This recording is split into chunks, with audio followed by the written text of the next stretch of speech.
l'homme affamé des Evala. Le tableau eût bien porté ce nom, sous la plume d'un grand peintre expressionniste. Depuis quelques jours, la vidéo circule en boucle sur la toile togolaise, avec des commentaires les plus chargés de colère et de pitié les uns que les autres.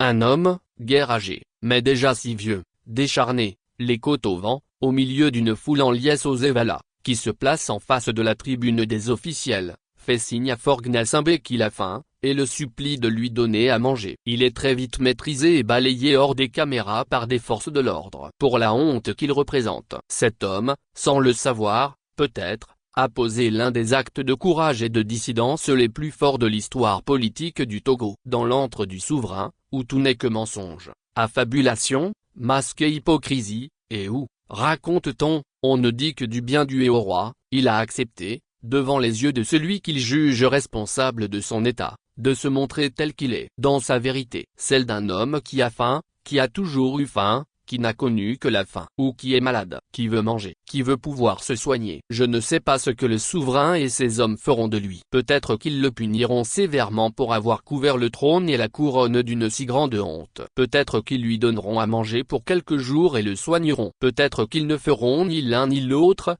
et qu'ils laisseront l'homme affamé des Evala mourir de sa propre et belle mort, de faim et de maladie. Ce que connaît le Togo depuis des décennies est unique dans l'histoire des nations. Un pays qui n'est pas sous le joug d'une guerre, qui n'est frappé par aucune calamité naturelle, qui ne s'est pas retrouvé sur la géographie la plus hostile de la Terre, mais où l'on retrouve à foison des êtres comme l'homme affamé des Evala.